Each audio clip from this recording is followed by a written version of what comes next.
asalaamu calaykum waraxmatullaahi wabarakaatu kulanti wanaagsan daawadayaal kusoo dhowaada barnaamijkii gaarka ahaa oo aynu ku eegeynay caafimaadka maxamed soomaali iyo xisaabaadka ay usoo diraan walaalaha soomaaliyeed. afartii bishan waxaa maxamed dib loogu celiyey isbitaalka, wuxuuna maalintaasi maray qaliinkii koowaad, halka biritoole uu mari doono maxamed qaliinkii labaad oo maqaar laga soo qaadi doono dhabarka dambe ee jirkiisa ama qeybta dambe ee jirka, isla markaasina lagu dhaji doono labada lugood. sidaa naga wada sugayseen maxamed caafimaadkiisa wuxuu socon doonaa muddo, waxaana balan noo ahayd inaan idiin soo bandhigno xisaabaadka ama lacagaha ku bixi doona maxamed soomaali. dhaqaatiirta ayaan la kaashanay. dhaqaatiirtu waxay noo gudbiyeen maamulka sare ee isbitaalka k b j tawakal, ayakuna waxay dib noogu soo celiyeen qeybta financialka ama lacagaha ama xisaabaadka ee shirkadda ama kambaniga k b j tawakal hospital. kadib waxaan ka codsanay qeybta xisaabaadka ee kambanigan inay noo soo bandhigaan lacagaha maxamed soomaali si aynu u ogaano from a to z waxa ku baxaya maxamed soomaali. waxa ay noo sheegeen, horena aynu wada ogeen, in maxamed soomaali uu mari doono ama uu la kulmi doono laba dhakhtar, halka dhakhtarka maanta gacantiisa ku haya qaliinkii ugu dambeeyay uu biri ku sameyn doono. markii uu bogsoodo oo qaliinkan maxamed uu ka kacana waxa uu la kulmi doonaa dhakhtarkii labaad oo qaabilsan lafaha caruurta, kaasoo lafta kabi doona.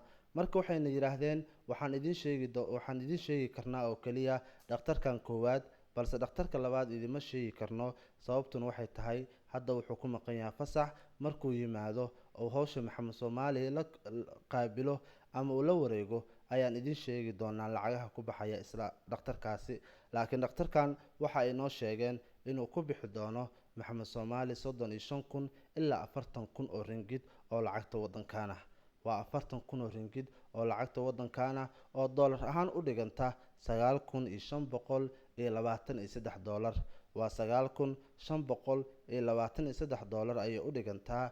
marka ringid loo bedelo ama lacagta maleeshiyana waa 40,000 oo ringid. lacagtaas ayaa ku bixi doonta qaliinka koowaad ama dhakhtarka koowaad ee maxamed lugta macnaa maqaarka u saaraya uu qaadan doonaa, iyo guud ahaan isbitaalka qeybihiisa kala duwan. si aad arrintaas noola ogaataan bal nala daawada xisaabiyaha guud ee shirkadda kambaniga k b j wixii aan kala kulanay. kilibkan ayaan kaga soo bilaabay. Assalamualaikum. I'm Muhammad Hasrizal bin Osman. I'm a business officer from KPJ Tawakal Specialist Hospital. Okay. Regarding the patient Muhammad Ahmad Jalani, actually he scheduled for 2 operation. First operation is under Dr. Zairizam. The operation is for skin graft operation, and the cost is about 35,000 to 40,000 ringgit, including the dressing treatment.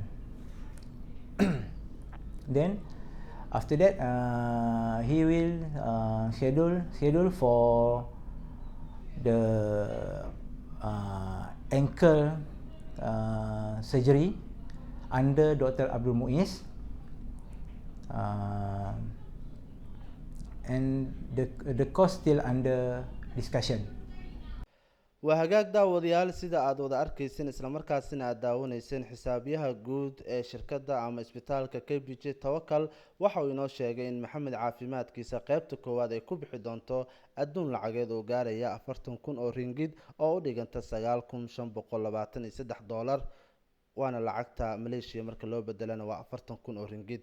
waad dareemi kartaan intay la egtahay lacagta, welina faanoole fari kama qodna. daawadayaal, maxamed wuxuu isbitaalka u jiifaa walaalaha soomaaliyeed ee adduunka daafihiisa ku kala sugan. fadlan soo caawiya maxamed soomaali, waa walaalkiin, waa wiilkiina oo kale ah.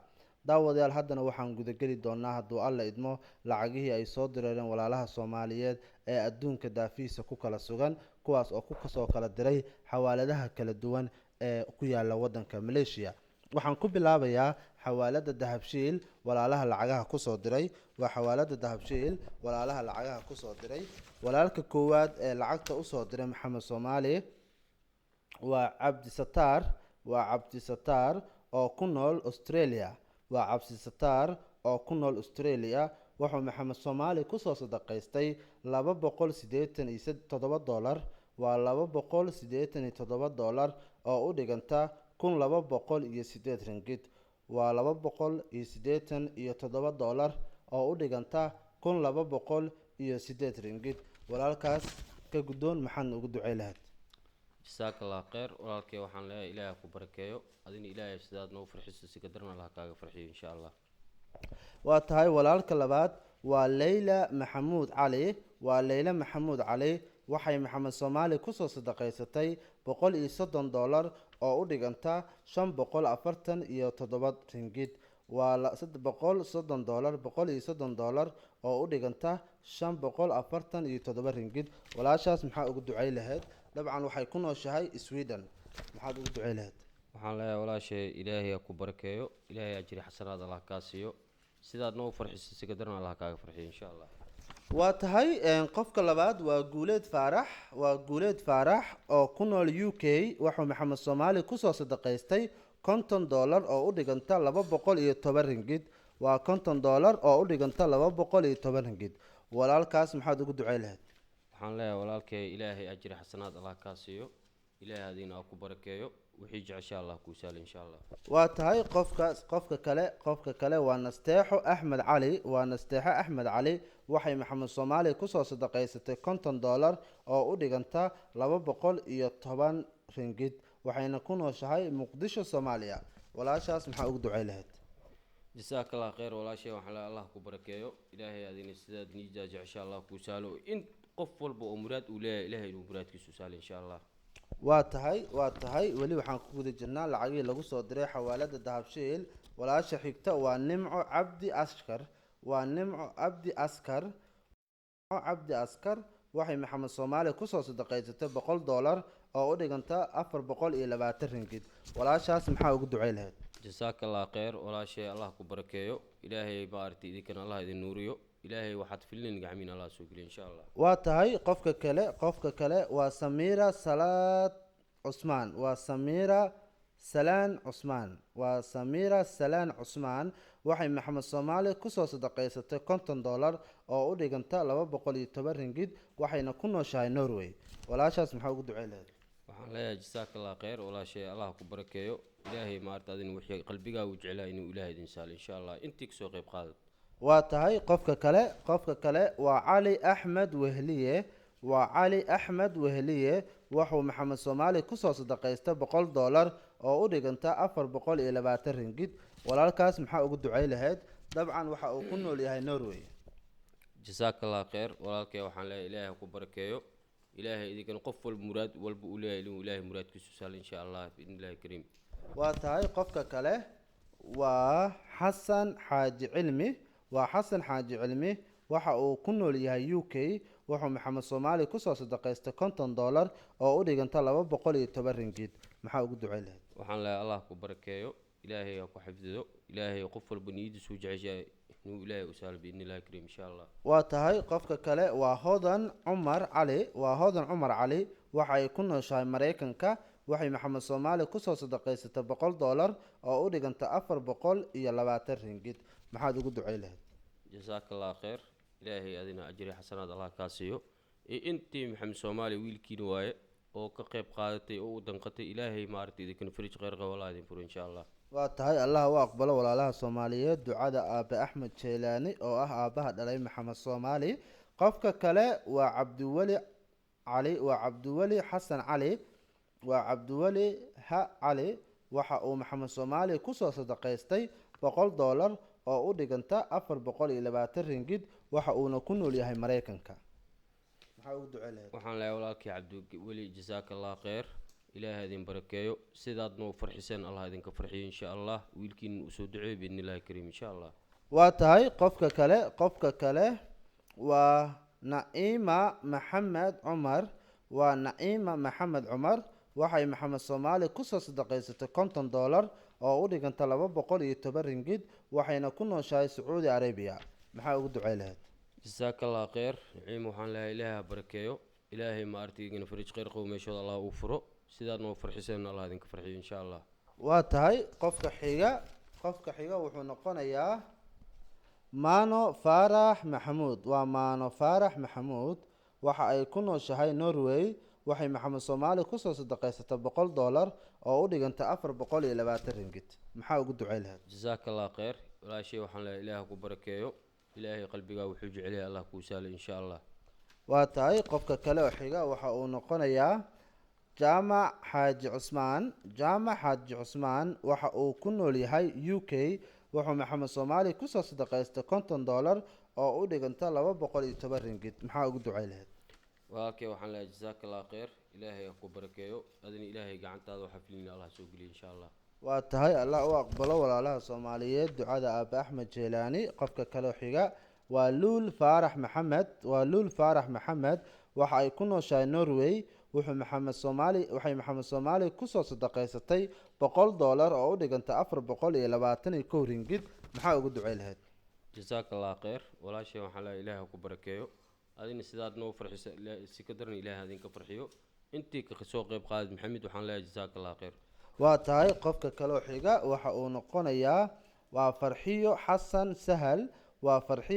sahal. waxay maxamed soomaali kusoo sadaqaysatay $120 oo u dhiganta 505 ringgit. waxayna ku nooshahay Norway. maxaad ugu ducay lahayd? jazaaka allah khayr naciim waxaan leeyahay ilaahay ha ku barakeeyo adina ilaahay qalbigaa wuxuu jecel yahay allah kuu saalo insha allah.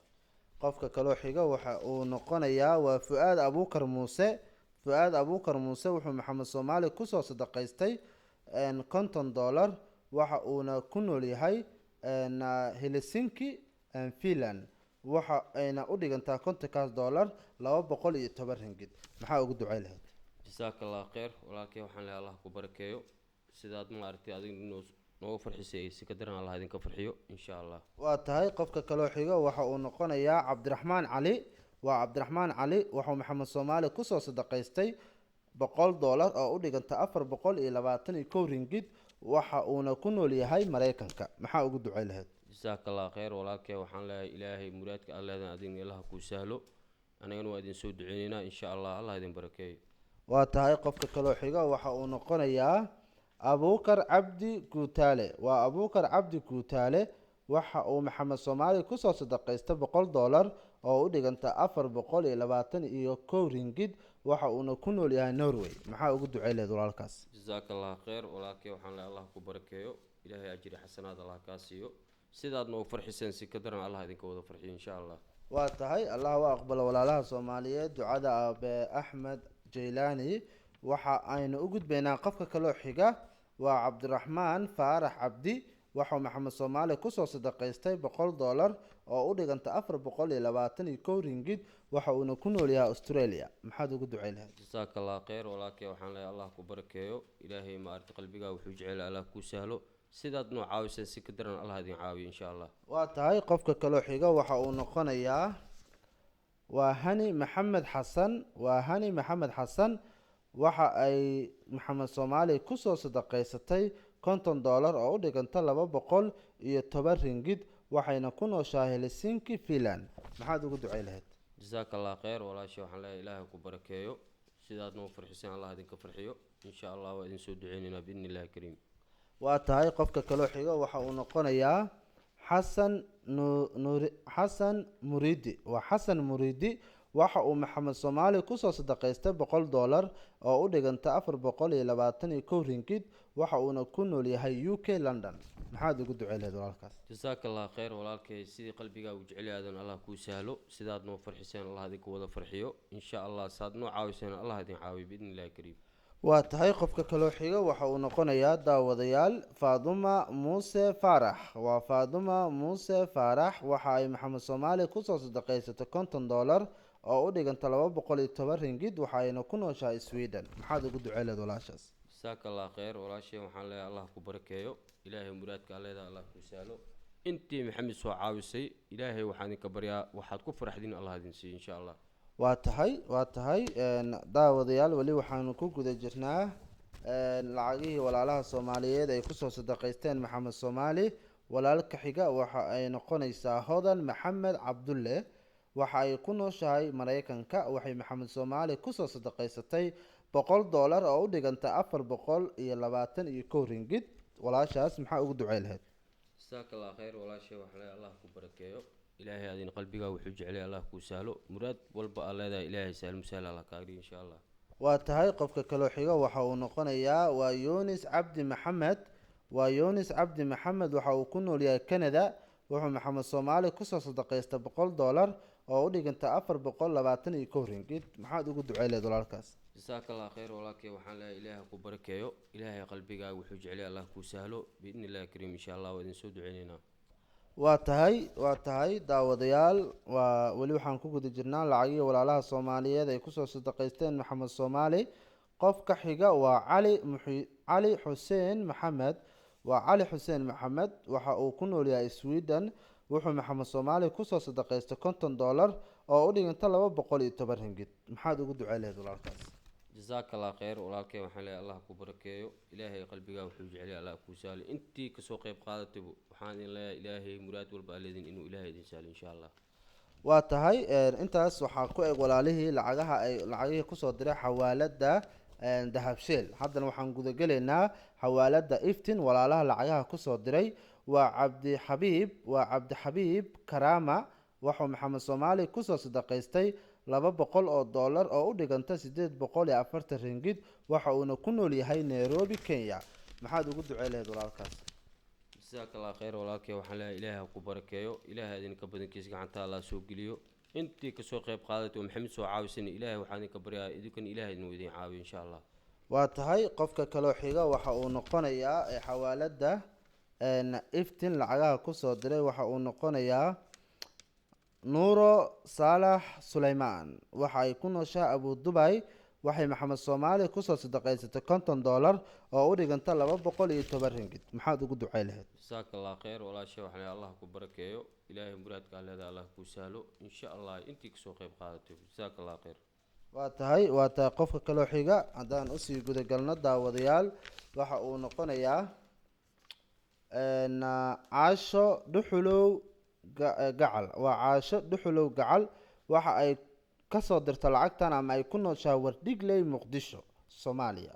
waxa ay soo dirtay oo maxamed soomaali kusoo sadaqaysatay $100 oo u dhiganta 423 ringgit. maxaad ugu ducey lahayd walaashaas? walaashay jasaaka allah khayr waxaan leeyahay ilaahay ha ku barakeeyo muraad walbaa leedan inuu ilaahay kuu sahlo insha allah kuu soo duceyn waa gartay.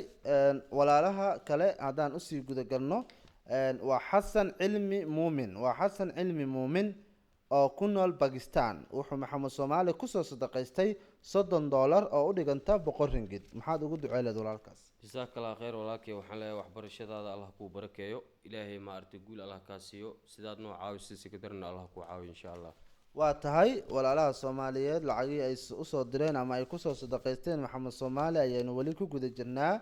qofka kale wuxuu noqonayaa fardowsa axmed nuur. waa fardowsa axmed nuur waxa ay ku nooshahay sweden.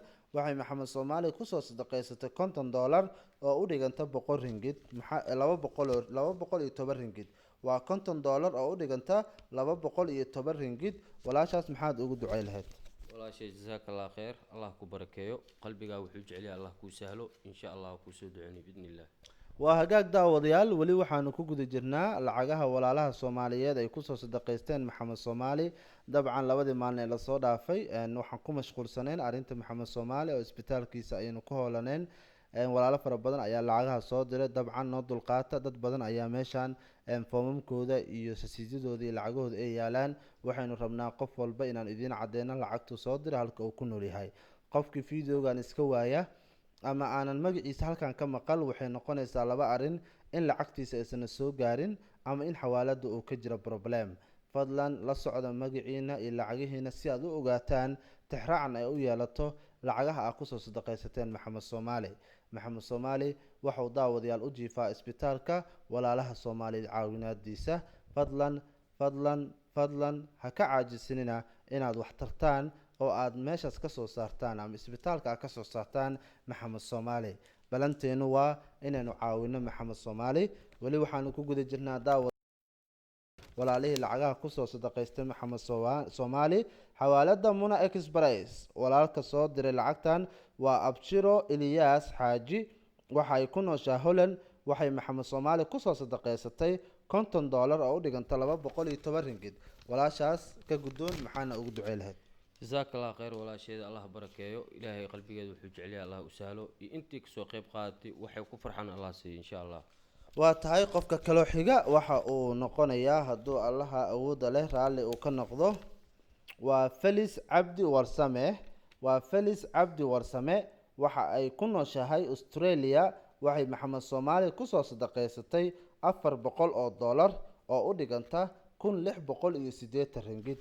walaashaas ka guddoon maxaan ugu ducey lahayd? jasaaka allah khayr walaashay waxaan leeyahay ilaahay ka badankiisa allah kusoo geliyo muraad walba aa leedahay inuu ilaahay kuu sahlo insha allah aniga iyo wiilkay waad naga farxiseen sidaad noo farxiseen allah idinka farxiyo insha allah. waa tahay qofka kale waxa uu noqonayaa waa juweyriya maxamed cabdulaahi. waxa ay ku nooshahay maraykanka. waxay maxamed soomaali kusoo sadaqaysatay 100 dollar oo u dhiganta 420 ringgit. walaashaas maxaa ugu ducey lahayd? jasaaka allah khayr walaashay waxaan leeyahay muraadka aa leedahay allah kuu sahlo sidaad noo soo caawiseen allah idin caawiyo insha allah idin soo duceyn. waa tahay weli waxaynu ku guda jirnaa daawadayaal walaalihii lacagaha kusoo sadaqaystay maxamed soomaali. walaasha kaloo xigta waxay noqonaysaa aniso maxamed jaamac. waxa ay ku nooshahay norway. waxay maxamed soomaali kusoo sadaqaysatay 50 dollar oo u dhiganta 210 ringgit. maxaad ugu ducey lahayd walaashaas? jasaaka allah khayr walaashay ilaahay ha ku barakeeyo ilaahay ka badankiisa allah kusoo geliyo insha allah. waa tahay qofka kale waxa uu noqonayaa daawadayaal hadduu alle raalli ka noqdo maxamed axmed cali. waa maxamed axmed cali waxa uu ku nool yahay sacuudi arabia. wuxuu maxamed soomaali kusoo sadaqaystay 200 oo dollar oo u dhiganta 840 ringgit. maxaa ugu ducey lahayd walaalkaas? jasaaka allah khayr walaalkay allah ku barakeeyo ilaahay ka badankiisa allah kusoo geliyo insha allah intii kasoo qayb qaadato ilaahay waxaa ku farxdiin allah idin siiyo insha allah. waa tahay qofka kaloo xiga waxa uu noqonayaa daawadayaal ayaan cabdi. waa ayaan cabdi oo ku nool maraykanka. waxay maxamed soomaali kusoo sadaqaysatay 100 dollar oo u dhiganta 420 ringgit. maxaa ugu ducey lahayd walaashaas? jasaaka allah khayr walaashay allah barakeeyo ilaahay idin qalbigeeda wuxuu jecel yahay allah u sahlo intii muraad leedana ilaahay waxaan ugu baryaynaa muraadkooda inuu ilaahay u saqiro insha allah. waa tahay qofka kaloo xiga waxa uu noqonayaa hadduu alla idmo waa cabdulaahi cusmaan xasan. waa cabdulaahi cusmaan xasan waxa uu ku nool yahay UK. waxa uu maxamed soomaali kusoo sadaqaystay 200 oo dollar oo u dhiganta 840 ringgit. walaalkan ka guddoon maxaan ugu ducey lahayd? jasaaka allah khayr walaalkay allah ku barakeeyo ilaahay maaragtay waxaad jecesha allah kuu sahlo qof walba muraad uu leeyahay waxaan ilaahay ugu baryaynaa muraadkiisa inuu sahlo ilaahay uu dhigo insha allah. waa tahay qofka kaloo xiga waxa uu noqonayaa daawadayaal aamina maxamed ducaale. waa aamina maxamed ducaale waxay maxamed soomaali kusoo sadaqaysatay 50 dollar oo u dhiganta 210 ringgit. waa 210 ringgit waxayna ku nooshahay maraykanka. maxaa ugu ducey lahayd walaashan? walaashay jasaaka allah khayr ilaahay maaragtay ha ku barakeeyo ilaahayna qalbigaa wuxuu jecel yahay allah kuu sahlo iyo qof walba muraad walba uu leeyahay inuu ilaahay muraadkiista ha muu dhigo insha allah. waa tahay qofka kaloo xiga waxa uu noqonayaa leyla cali gaas. waa leyla cali gaas waxa ay ku nooshahay canada. waxayna maxamed soomaali kusoo sadaqaysatay 100 dollar oo u dhiganta 420 ringgit. maxaad ugu ducey lahayd walaashaas? walaashay waxaan leeyahay allah ku barakeeyo ilaahay ha ku xifdiyo ilaahay muraadka walba aa leedahay inuu ilaahay kuu sahlo insha allah waa kusoo duceyn aniyo wiilkayga insha allah. waa tahay qofka kaloo xiga waxa uu noqonayaa maxamuud aadan. waa maxamuud aadan. waa maxamuud aadan oo ku nool maraykanka. wuxuu maxamed soomaali kusoo sadaqaystay 50 dollar oo u dhiganta 210 ringgit. maxaad ugu ducey lahayd walaalkaas? jasaaka allah khayr walaalkay waxaan leeyahay muraadka uu leeyahay inuu ilaahay u sahlo qof walba muraad leeyahay waxaan ilaahay ugu baryaynaa muraadkiisa inuu ilaahay taam u dhigo intii kasoo qayb qaadatan ilaahay ajri xasanaad allah ka siiyo insha allah. waa tahay qofka kaloo xiga waxa uu noqonayaa daawadayaal walaalaha aynu jecelnahay waa faadumo aadan macalin. waxa ay ku nooshahay Sweden. waxayna maxamed soomaali kusoo sadaqaysatay 100 dollar oo u dhiganta 420 ringgit. maxaad ugu ducey lahayd walaashaas? jasaaka allah walaashay waxaan leeyahay allah ku barakeeyo ilaahayna maaragtay muraadka aa leedahay allah kuu sahlo intii muslimka soo qayb qaadatay ilaahay maaragtay jisiina ma gudi karnaya ilaahay niijisa gudo insha allah. waa tahay qofka kaloo xiga daawadayaal waxa uu noqonayaa saki daahir santuur. waa saki daahir santuur waxa uu ku nool yahay Norway. wuxuu maxamed soomaali kusoo sadaqaystay 50 dollar oo u dhiganta 210 ringgit. maxaad ugu ducey lahayd walaalkaas? walaalkay jasaaka allah khayr waxaan leeyahay muraadka aa leedahay allah kuu sahlo ilaahay ha ku barakeeyo insha allah sidaad noo caawiseen allah idin caawiyo insha allah. waa tahay qofka kaloo xiga waxa uu noqonayaa daawadayaal muno maxamed xasan. waa muno maxamed xasan waxa ay ku nooshahay Norway.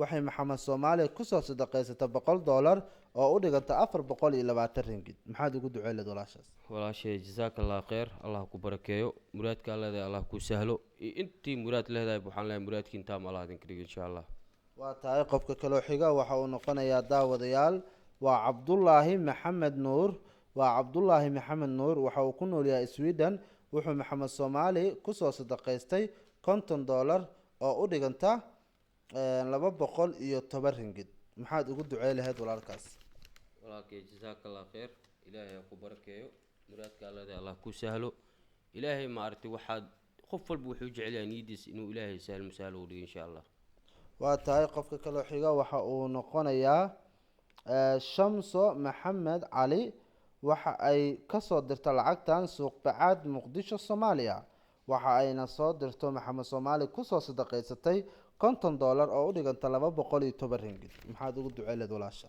jazaaka allah khayr walaashay waxaan leeyahay allah ku barakeeyo muraadka leedahay allah ku sahlo waa idin soo duceynaynaa insha allah waxaan duceeyna idin hayno allah idin aqbalo insha allah waa tahay qofka kaloo xiga waxa uu noqonayaa leyla cali gacal waa leyla cali geele fadlan waa leyla cali geele waxa ay ku nooshahay maraykanka waxay maxamed soomaali kusoo sadaqaysatay $500 oo u dhiganta 2115 ringgit maxaad ugu duceeleed walaashan walaashay waxaan leeyahay ilaahay ha ku barakeeyo muraadka leedahay allah ku sahlo wixii niyadaada ay ku taagantahay ilaahay waxaan kaaga baryaynaa sahal musaal inuu ilaahay kaaga dhigo insha allah intii kasoo qayb qaaday waa tahay ilaahay ha u aqbalo walaalaha soomaaliyeed ducada aabe axmed jeylaani aabaha dhale maxamed soomaali qofka kaloo xiga waxa uu noqonayaa xasan maxamed cali waxa uu ku nool yahay sweden wuxuu maxamed soomaali kusoo sadaqaystay $100 oo u dhiganta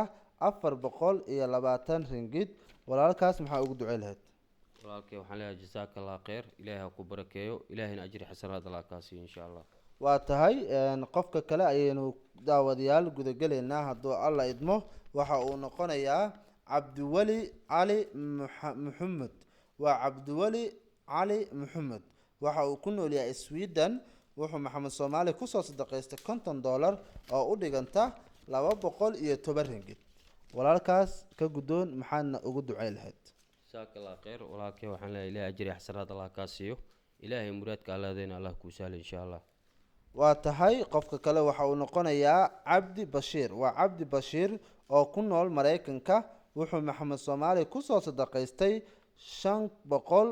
$556 waa $556 oo u dhiganta 2341 ringgit waa cabdi bashiir waa cabdi bashiir oo mustaqbal exprice kusoo diray lacagtan waxa uu ku nool yahay maraykanka wuxuu maxamed soomaali kusoo sadaqaystay $556 oo u dhiganta 2341 ringgit walaalkan maxaad ugu ducey lahayd jazaaka allah khayr walaalkay waxaan leeyahay ilaahay ha ku barakeeyo ilaahay muraadka leedahay allah ku sahlo insha allah wixii niyadaada jeceshahay inuu ilaahay taamkaaga dhigo biidni illaahi kariim waa tahay daawadayaal weli waxaynu ku guda jirnaa lacagihii walaalaha soomaaliyeed ay kusoo sadaqaysteen maxamed soomaali qofka kaloo xiga waxa uu noqonayaa ayaan axmed bare waa ayaan axmed bare waxa ay ku nooshahay sweden waxay maxamed soomaali kusoo sadaqaysatay $100 oo u dhiganta 420 ringgit maxaad ugu ducey lahayd jazaaka allah khayr walaashay waxaan leeyahay ilaahay ha ku barakeeyo muraadka leedayna ilaahay ha ku sahlo insha allah waa tahay qofka kale waxa uu noqonayaa daawadayaal fartuun maxamuud cusmaan waxa ay ku nooshahay sacuudiga waxay maxamed soomaali kusoo sadaqaysatay $125 oo u dhiganta 530 ringgit waa 530 ringgit walaashaas maxaa ugu ducey lahayd walaashay jazaaka allah khayr ilaahay ha ku barakeeyo ilaahay muraadka leedayna allah ku sahlo insha allah waa tahay qofka kaloo xiga daawadayaal waxa uu noqon doonaa hadduu alla idmo waa axmed muuse oo sweden ku nool wuxuu maxamed soomaali kusoo sadaqaystay $100 oo u dhiganta 420 ringgit maxaad ugu ducey lahayd jazaaka allah khayr walaalkay allah ku barakeeyo ilaahay ha ku xifdiyo ilaahay niyadaada waxay jeceshaana allah kuu sahlo insha allah waa tahay qofka kale waxa uu noqonayaa daawadayaal hadduu alla idmo waa farxiya muxiidiin axmed waxa ay ku nooshahay ireland waxay maxamed soomaali kusoo sadaqaysatay $100 oo u dhiganta 422 ringgit. maxaad ugu ducey lahayd walaasha? jazaaka allah khayr walaashay allah ku barakeeyo muraadka aan leedahayna allah kuu sahlo intii kasoo qayb qaadatay ilaahay maaragtay sidaad noo farxisay si ka daran allah idinka farxiyo insha allah. waa tahay qofka kale waxa uu noqonayaa hindiya sheekh cabdi. waxa ay ku nooshahay qaahira. waxay maxamed soomaali kusoo sadaqaysatay $200 oo u dhiganta 844 ringgit. maxaad ugu ducey lahayd walaasha? jazaaka allah walaashay waxaan leeyahay ilaahay ha ku barakeeyo muraadka aan leedahayna allah kuu sahlo ilaahayna waxaan idinka baryaynaa intii maxamed usoo kacday inuu ilaahay ajri xasanaad ilaahay ka siiyo insha allah. waa tahay qofka kale waxa uu noqonayaa daawadayaal fartuun maxamed sheekdoon. waa fartuun maxamed sheekdoon. waxa ay ku nooshahay denmark. waxay maxamed soomaali kusoo sadaqaysatay $100 oo u dhiganta 421 ringgit. walaashaas maxaad ugu ducey lahayd? jazaaka allah khayr walaashay waxaan leeyahay ilaahay ha ku barakeeyo ilaahayna maaragta badankiisa allah idin soo dhiibo qof walba muraad uu leeyahay inuu ilaahay muraadkiisa hamuuriyo insha allah. waa tahay qofka ugu dambeeya ayaynu daawadayaal soo gaarnay oo aynu kusoo gabagabayn doono xisaabaadkii maanta. waa Zainab Islow. waxa ay ku nooshahay Switzerland. waxay maxamed soomaali kusoo sadaqaysatay $500 oo u dhiganta 2,100 ringgit. waa $500 oo u dhiganta 2,100 ringgit. maxaad ugu ducey lahayd? zaynab waxaan leeyahay jazaaka allah khayr walaashay ilaahay ha ku barakeeyo muraad walba aa leedahayna ilaahay ha kuu sahlo intii kasoo qayb qaadatin wiilkey waxaan idin leeyahay sidaad noo farxiseen allah idinka farxiyo biidni illaahi kariim waa idin soo duceyneynaa maxamed waa wiilkiina waa la socotiin ila ogaada garab igu siiya insha allah waa idin soo duceyneynaa ilaahay idinkii. waa hagaag daawadayaal intaas aynu kusoo gabagabeyneynaa barnaamijkii gaarka ahaa aynu ugu talagalnay islamarkaasina aynu ku horgelaynay xaaladda maxamed soomaali iyo xisaabaadkii ay usoo direen walaalaha soomaaliyeed ee ku sugan daafaha adduunka. lacagaha maanta aynu qabanay oo aynu kasoo qaadnay xawaaladaha ku yaala wadanka malaysia waxay totol ahaan gaaraysaa $6,770.